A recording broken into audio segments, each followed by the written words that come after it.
بسم اللہ والصلاۃ والسلام علی رسول اللہ۔ آج قسط نمبر 12 ہے جی، عقیدہ ختم نبوت کے حوالے سے۔ جیسے کہ آپ تمام حضرات کو معلوم ہے کہ ہم قسط وار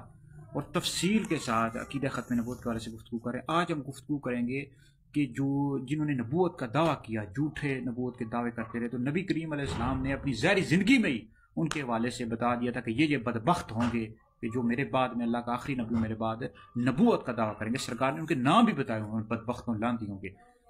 تو آج اس حوالے سے ہم چند احادیث آپ کے سامنے ذکر کر دیتے ہیں۔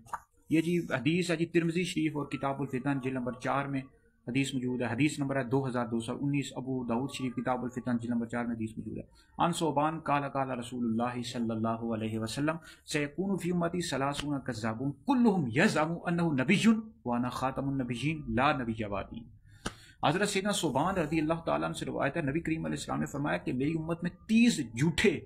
پیدا ہوں گے، ہر ایک کا دعویٰ ہوگا کہ وہ نبی ہے، خبردار میں آخری نبی ہوں، میرے بعد کوئی نبی نہیں ہے۔ دیکھو نبی کریم علیہ السلام نے واضح طور پر اپنی ظاہری حیات میں فرما دیا کہ میں اللہ کا آخری نبی ہوں، میرے بعد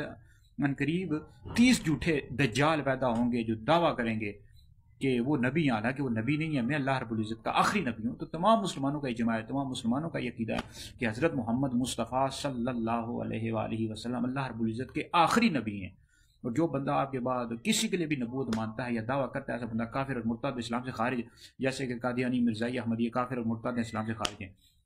یہ حدیث نمبر 1 ہے۔ اچھا اب حدیث نمبر 2 آپ کے سامنے ذکر کر دیتا ہوں۔ حلیۃ الاولیاء جلد نمبر 4 میں حدیث موجود ہے۔ ان حذیفہ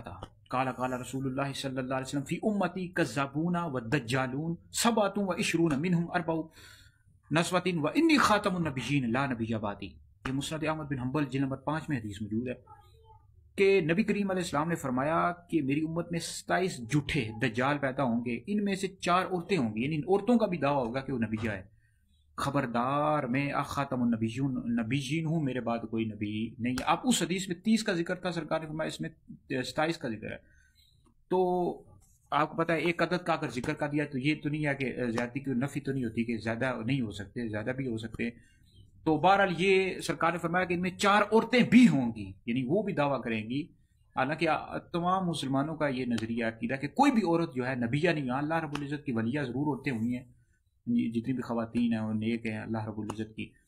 جو بندیاں تھیں وہ اللہ رب العزت کی ولیہ ضرور ہوئی ہیں، نیک خواتین تھی، لیکن نبی کوئی بھی عورت نہیں۔ نبی جو ہے نا یہ مردوں میں سے ہی ہوتے ہیں، ٹھیک ہے، مرد ہوتا ہے نبی، مرد ہوتا ہے، عورت کوئی بھی نبیہ نہیں، ولیہ ضرور ہوتی ہیں۔ تو بہرحال سرکار نے فرمایا کہ اس میں سے 4 عورتیں بھی ہوگی، ان کا بھی دعویٰ ہوگا کہ وہ نبیہ ہیں، حالانکہ سرکار فرماتے ہیں میں خاتم النبیین ہوں، میرے بعد کوئی نبی نہیں ہے۔ اچھا ایک اور حدیث جو موجود ہے جی مسند ابی یعلا جلد نمبر 12 میں حدیث موجود ہے۔ انا عبداللہ بن زبیر، عبداللہ بن زبیر سے بات ہے، نبی کریم علیہ السلام نے فرمایا لا تقوم الساعة حتى يخرج 30 كذابا دجالا منهم مسیلمة والانسی والمختار۔ سرکار علیہ السلام نے فرمایا کہ قیامت اس وقت تک قائم نہیں ہوگی جب تک کہ تمہیں 30 کذاب دجال نہ نکلیں، یعنی تم میں جب تک کہ 30 جو ہے کذاب دجال نہ نکلیں، ان میں سے ایک مسلمہ ہے اور ایک انسی ہے اور ایک مختار ہے۔ باقی اس کے علاوہ بھی ہیں جیسے قادیانی، جو غلام محمد قادیانی، مرزائی کافر اور مرتد اسلام سے خارج۔ اس کے علاوہ اور بھی ہیں جو دیگر روایات میں ان کے نام آئے ہوئے ہیں، ٹھیک ہے جی، جنہوں نے جھوٹے نبوت کے دعوے کیے تھے۔ تو یہ تمام لوگ کافر اور مرتد اسلام سے خارج جو ان کے پیروکار ہیں، جنہوں نے جیسے مسلمہ کذاب کے جو پیروکار تھے، اسود انسی کے، مختار سکھوی کے، اس طرح یہ غلام محمد قادیانی کے، یہ قادیانی احمدی ہیں، مرزائی، یہ سب کافر اور مرتد اسلام سے خارج ہیں، ٹھیک ہے۔ تو اس حوالے سے یاد رکھے عورت کوئی بھی نبیہ نہیں، مرد جو نبی ہوتا ہے نا وہ مردوں یعنی مرد ہوتا ہے، ٹھیک ہے، عورت کوئی بھی نبیہ نہیں، ہاں البتہ ولیہ ضرور ہوتی ہیں، نبی کوئی بھی عورت نہیں، یعنی کسی بھی عورت کو نبوت عطا نہیں ہوئی، یہی سارے مسلمانوں کا یہ عقیدہ ہے، ٹھیک ہے۔ البتہ یہ ہے کہ جو نبی ہوتا ہے مرد ہوتا ہے۔ تو سرکار نے دیکھیں ان کے نام بھی بتا دیے، جیسے مسلمہ کا نام بتا دیا، اسود انسی، مختار سکھوی۔ تو اب یہ کچھ احادیث تھیں، دیکھیں اس میں نبی کریم علیہ السلام نے واضح طور پر بتا دیا کہ یہ بدبخت ایسے ہوں گے کہ جو میرے بعد نبوت کا دعویٰ کریں گے، حالانکہ میں اللہ رب العزت کا آخری نبی ہوں، میں خاتم النبیین ہوں، سرکار نے واضح طور پر فرما دیا۔ اب میں اپنی حکومت پاکستان سے ریکویسٹ کرتا ہوں، درخواست کرتا ہوں کہ دیکھیں پاکستان میں 100 سے زیادہ ٹی وی چینلز ہیں، ٹی وی چینل پر ڈرامے دکھا رہے ہوتے ہیں، پورا دن فلمیں دکھاتے رہتے ہیں، گانے باجے لگاتے ہیں، سیاست پر رات دن گفتگو کرتے رہتے ہیں جی، فلاں سیاستدان کھا رہا ہے، فلاں سیاستدان سو رہا ہے، فلاں سیاستدان نے جلسہ کیا۔ او خدا کے بندو، آپ سارے مسلمان و حکومت سے گزارش کرتا ہوں آپ اس حوالے سے ایک ٹی وی چینل لانچ کر دیں سرکاری سطح پر، جس میں سرکار علیہ السلام کی ختم نبوت کے حوالے سے گفتگو کروائیں علماء سے، انگلش میں کروائیں، عربی میں کروائیں، اردو میں کروائیں، ہر زبان میں، اس میں سرکار کی ختم نبوت کے حوالے سے گفتگو کریں۔ یہ دیکھیں قادیانی لانتیوں نے چینل اپنا لانچ کیا ہوا ہے مسلم ٹی وی، حالانکہ کافر اور مرتد نے اسلام سے خارجی نے مسلم ٹی وی نام رکھا ہوا ہے،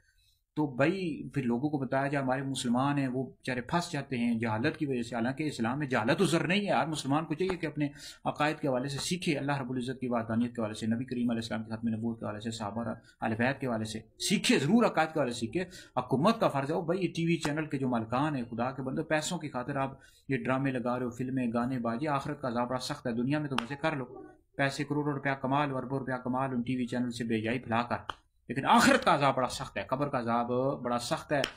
تو سرکار علیہ السلام کی ختم نبوت کے حوالے سے بتاؤ، حکومت سے گزارش ہے، حکومت کو چاہیے بھائی ان چینلز کو کنٹرول کرے، فلمیں ڈرامے بے جائی کے کام دکھا رہے ہیں، سیاست ہر وقت دکھا رہے ہیں، رات دن خبریں لگی ہوئی ہیں، او خدا کے بندو سرکار کی ختم نبوت کے حوالے سے بتاؤ، صحابہ کے حوالے سے بتاؤ، اہل بیت کے حوالے سے بتاؤ، ایک سرکاری سطح پر ایک چینل لانچ کرو۔ کیا فائدہ ہوا کہ یہ جو چینلوں پر اے پی ٹی وی اور دیگر جو چینلز ہیں پرائیویٹ، ان میں ڈرامے فلمیں دکھا کر قوم برباد ہوگی، لوگوں کے نہ اخلاقیات صحیح ہیں، نہ بات چیت کرنے کا، نہ لوگوں کے عقائد صحیح ہوئے ہیں، کیا فائدہ؟ وہی آپ لوگ یہاں ایک چینل لانچ کرتے، سرکار ختم نبوت بتاتے، صحابہ کے بارے میں اہل بیت کے حوالے سے بتاتے، لوگوں کے عقائد ٹھیک ہوتے، تو لہٰذا حکومت سے گزارش ہے بھائی ختم نبوت کے حوالے سے چینل لانچ کرو، جس میں ہر زبان میں سرکار کی ختم نبوت کے حوالے سے بتاؤ، ٹھیک ہے جی۔ اور باقی یہ جو چینلز ہیں ان کو بھی کنٹرول کرو بھائی، یہ کیا بے جائی فلمیں ڈرامے لگے ہوئے ہیں،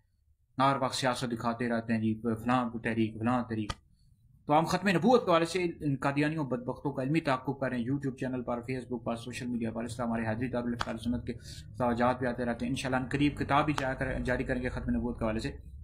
تو قادیانیوں کو ننگا کرتے رہیں گے بھائی، ہرگز بھی ان کو نہیں چھوڑیں گے، میرا نبی آخری نبی تاجدار ختم نبوت زندہ باد۔ اور ہماری یوٹیوب چینل پر آپ ویڈیو سماعت کریں، ڈاکٹر مفتی دانش چودھری ویڈیو چینل آتی رہتی ہیں تفصیل کے ساتھ، تو مزید اس حوالے سے ختم نبوت کے حوالے سے گفتگو اگلی آنے والی جو ویڈیو ہے اس میں تفصیل کے ساتھ گفتگو کریں گے۔